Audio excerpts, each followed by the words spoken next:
ప్రస్తుతం 9,64,176 క్యూసెక్కుల వరద కొనసాగుతుంది. శ్రీశైలం, నాగార్జునసాగర్, పులిచింతల నుంచి భారీగా వరద కొనసాగుతుంది. ఎగువ నుంచి 5,40,000 క్యూసెక్కుల పైగా వరద పోటెత్తుతోంది. ఇక మున్నేరు నుంచి ప్రకాశం బరాజ్కి వరద తగ్గింది. కేవలం 17,203 క్యూసెక్కులు మాత్రమే ప్రవాహం కొనసాగుతుంది. ఈ మధ్యాహ్నానికి ఇంకా వరద తగ్గే అవకాశం కనిపిస్తుంది. నిన్న దాదాపు 12 లక్షల క్యూసెక్కులకు వరద ప్రవాహం చేరింది.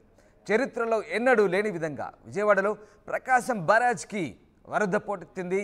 ఎప్పుడు లేని విధంగా 12 లక్షల క్యూసెక్కుల పైగా వరద ప్రవాహం చేరడంతో దిగువకు వదిలారు. నిన్నంతా కూడా ప్రకాశం బరాజ్ డేంజర్ జోన్లో ఉన్నట్టుగా కూడా వార్తలు వచ్చాయి. అయితే ఈ నేపథ్యంలో వరద తగ్గడంతో సహాయక చర్యలకు సర్కార్ కూడా స్పీడ్ పెంచింది.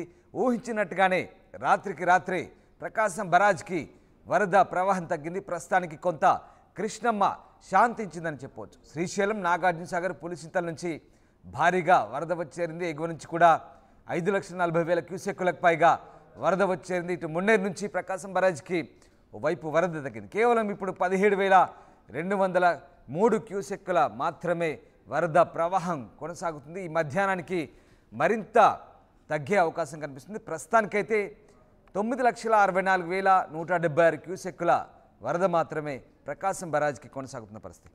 మా కొలీగ్ కృష్ణమోహన్ జైన్ అవుతున్నారు. కృష్ణమోహన్, ప్రకాశం బరాజ్కి నిన్న రికార్డు స్థాయిలో చరిత్రలో లేని విధంగా 12 లక్షల క్యూసెక్కుల వరద ప్రవాహం కొనసాగింది. ఇవాళ పరిస్థితి ఏంటి? రాత్రికి రాత్రి కాస్త వరద ప్రవాహం తగ్గినట్టుగా తెలుస్తుంది. ప్రస్తుతం సిచ్యువేషన్ ఏంటి అక్కడ?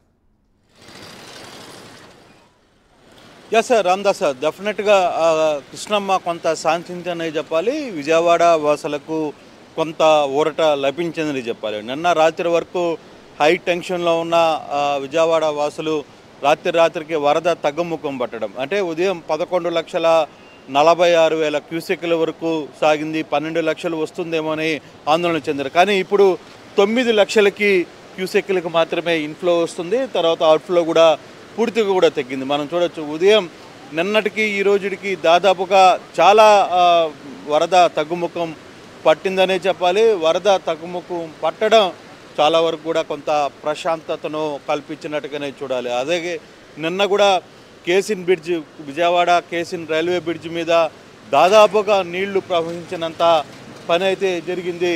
ఇప్పుడు అదే కేసిన్ బ్రిడ్జ్ దగ్గర దాదాపుగా పరిస్థితులు పూర్తిగా కూడా మార్పు చెందిన నేపథ్యం అయితే మనం చూస్తున్నాం. సో ఇటువంటి పరిస్థితుల్లో ఇప్పుడు వరకు కూడా, అంటే ఉదయం నుంచి ఒకవేళ శ్రీశైలం నుంచి కానీ సాగర్ నుంచి కూడా దాదాపుగా 5 లక్షల క్యూసెక్కుల నీళ్లు ఇన్ఫ్లో వచ్చినప్పటికీ కూడా ప్రకాశం బ్యారేజ్కి వరద ఉధృతి కొద్దిగా తగ్గినట్టుగానే చెప్పాలి. అలాగే బుడమేరు తర్వాత ఇతర ప్రాంతాల నుంచి వస్తున్న వరద కూడా చాలా వరకు తగ్గింది. దాదాపుగా నిన్న 43 క్యూసెక్కుల వరకు 43,000 క్యూసెక్కుల వరకు వచ్చిన ఈ వరద ఈరోజు 12,000కి తగ్గడం కూడా ఒక శుభ పరిణామమే. అయితే ఇప్పుడు అసలు రిస్క్ స్టార్ట్ అయ్యే పరిస్థితి అయితే ఉంది. ఇప్పటికే దాదాపుగా 40%, దాదాపుగా 4 లక్షల ఇప్పుడు వరకు చూసుకుంటే ఇప్పుడు మున్నేరు వాగు కూడా కేవలం 17,203 క్యూసెక్కులకు మాత్రమే వస్తున్న పరిస్థితి. ఇదే సిచ్యువేషన్ కానీ కొనసాగినప్పటికీ కూడా ఎటువంటి ఇబ్బంది లేదు, ఎక్కడ ఆందోళన చెందాల్సిన పరిస్థితి లేదు అనేది అధికారులు చెప్తున్న నేపథ్యం అయితే మనం చూస్తున్నాం. మరోవైపు ఇప్పుడు అసలు సమస్య అంటే తెల్లవారుజాము నుంచి కూడా తెలంగాణలో కొంత వర్షం పడుతుంది. తెలంగాణ నుంచి వర్షం పడుతున్నా, ఒకవేళ ఆంధ్రప్రదేశ్లో వర్షం పడ్డా కూడా ఈ సాయంత్రానికి మాత్రమే ఆ వరద చేరే పరిస్థితి ప్రకాశం బ్యారేజ్కి ఉంటుంది. కాబట్టి ఎక్కడ ఆందోళన చెందాల్సిన అవసరం లేదు అనేది చాలా క్లియర్గా మనకి అర్థమవుతుంది. మనోజ్, సరే రామ్దాస్, కానీ ఇప్పుడు అసలు సమస్య మొదలయ్యే పరిస్థితి కనపడుతుంది. ఎందుకంటే ఇప్పటికే 40% విజయవాడ గడిచిన 78 గంటలుగా బురద నీళ్ళలో మోకాళ్ళలోతు మనిషి మునిగిపోయే నీళ్ళల్లో నీళ్లు ఉన్నాయి. ఇప్పుడు ఆ వరద తగ్గుముఖం పట్టినప్పటికీ కూడా, సో ఒకవేళ ఇదే వ్యవహారం కానీ కొనసాగితే నీళ్లు బయటికి వెళ్ళినప్పటికీ కూడా చాలామంది మనం చూస్తే ఇక్కడ కృష్ణమ్మను శాంతించడానికి పూజలు చేసిన పరిస్థితి కూడా మనం చూస్తున్నాం. అటువంటి సిచ్యువేషన్స్ కూడా మనం ఇక్కడ కృష్ణమ్మ శాంతించాలని నిన్నటించి ఆలయ పూజారులు కావచ్చు, ఒకవైపు విజయవాడ వాసులు కావచ్చు, వాళ్ళందరూ కూడా ప్రార్థనలు చేస్తున్న పరిస్థితిని మనం చూసాం. ఇప్పుడు ఉన్న పరిస్థితుల్లో ఈరోజు దాదాపుగా 40% కంప్లీట్గా కూడా 40% విజయవాడ మునిగిపోయింది. దాదాపుగా 78 గంటల పాటు మనిషి లోతు నీళ్ళల్లో ఉన్న పరిస్థితుల్లో ఇప్పటికిప్పుడు నీళ్లు కొంత తగ్గుముఖం పట్టినా, సో ఇప్పుడు అసలు సమస్య మొదలయ్యే ప్రభుత్వానికి అంటే నీళ్లు తగ్గుముఖం పట్టి నీళ్లు బయటికి వెళ్ళినప్పటికీ కూడా పూర్తిగా కూడా ఇక బురద ఇళ్లలో వచ్చి చేరుకుంది కాబట్టి దాన్ని క్లీన్ చేయాలి. అసలు సమస్య అక్కడ మొదలవుతుంది. శానిటేషన్ ఇంపార్టెంట్ అవుతుంది. శానిటేషను ఫర్దర్గా బురద వచ్చి చెత్త చెదారం అంతా ఉంది కాబట్టి సమస్యలు పబ్లిక్కి జ్వరాలు తర్వాత ఇతర ఇష్యూస్ వచ్చే పరిస్థితి ఉంది. సో మనం కర్నూలు లాంటి వరదలు చూసాం. అప్పుడు కూడా ఇటువంటి సిచ్యువేషన్ దాదాపుగా కర్నూలు మునిగిపోయినప్పుడు కూడా అటువంటి సిచ్యువేషనే. నీళ్ళన్నీ బయటికి వెళ్ళిన తర్వాత అసలుకి ఇంటి లోతులో కంప్లీట్గా బురద పేరుకుపోయింది. అటువంటి పరిస్థితుల్లో వాటిని బయటికి తీయడానికి ఆ బురదని బయటికి తీయాలి, లోపల ఉన్న వస్తువులు వాళ్ళ ఇంట్లో ఉన్న సామాగ్రి తర్వాత నష్టం, దాని తర్వాత వచ్చే సీజనల్ డిసీజెస్ ఇతర వ్యాధులు అంటువ్యాధులు వ్యాప్తి చెందడం ఇవన్నీ కూడా కర్నూలు తిరిగి రికవరీ కావడానికి దాదాపుగా 2 నెలలు పట్టిన పరిస్థితిని కల్లారా చూసాం. సో ఆ సంఘటనని ఇప్పుడు ప్రభుత్వం ఆలోచించుకుంటేనే భయపడుతోంది. నిజంగానే 78 గంటల పాటు ప్రకాశం బరాజ్ లోపల అంటే నది లోపల 3 బోట్లు ఢీకొట్టాయి. అక్కడ పిల్లర్లకు కూడా కాస్త డ్యామేజ్ అయిన పరిస్థితి. ఇదంతా కూడా బ్రిటిష్ హయాంలో అప్పుడు హైదరాబాద్ స్టేట్లో మొదలై తర్వాత ఆంధ్రప్రదేశ్ ఏర్పడ్డ తొలినాళ్ళలో నిర్మించినటువంటి ప్రకాశం బరాజ్.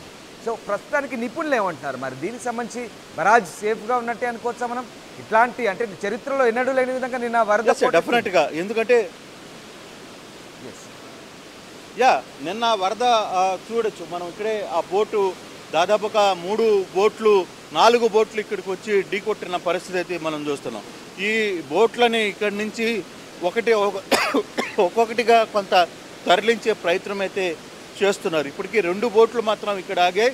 మరో చిన్న బోటు మాత్రం కొంత తీరానికి వెళ్ళి చేరిన పరిస్థితి అయితే ఉంది. అయితే ఏదైతే బ్యారేజు నిన్న వరద ఉధృతి పెరిగితే ఇబ్బంది అనుకున్నారో ఇప్పుడు ఆ పరిస్థితి ఉండకపోవచ్చు అనేది నిపుణులు చాలా క్లియర్గా చెప్తున్నారు. నిన్న ఈ నీటి సలహాదారులు కావచ్చు, నీటికి సంబంధించిన కృష్ణం నాయుడు కావచ్చు, వీళ్ళందరూ కూడా వచ్చి ఒక మాట మాట్లాడారు.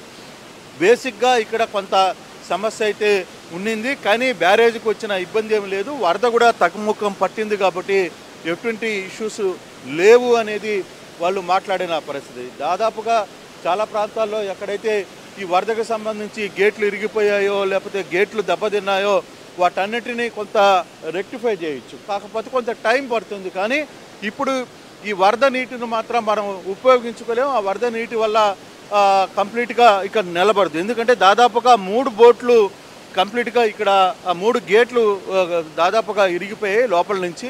సో వరద వెళ్ళిపోతుంది. సో వరద నీటిని మనం ఉపయోగించుకోవాలి. బోట్లు ఎవరివి గుర్తించారా బోటు యజమానులపై? ఎందుకంటే ఇలాంటి డ్యామేజెస్ జరిగితే అది ఊహించని రీతిలో పరిణామాలు ఉండేవి. సో దానికి సంబంధించి అంటే అధికారులు ఏమైనా చర్యలు తీసుకునే అవకాశం ఉందా? బోటు యజమానులు ఎవరు? వాళ్ళను ఏమైనా హెచ్చరించి వదిలేశారా లేదంటే వాళ్ళకి సంబంధించి ఏమైనా యాక్షన్స్ తీసుకోబోతారా? లేదు, కొంత ఇన్ఫర్మేషన్ అయితే తీసుకుంటున్నారు. అయితే ఈ ఎవరు ఉద్దేశపూర్వకంగా ఏదో బోట్లను వదిలింది కాదు. దాదాపుగా ఆ బోట్లకి ఇనప రాడ్స్తో వైర్లతో కట్టి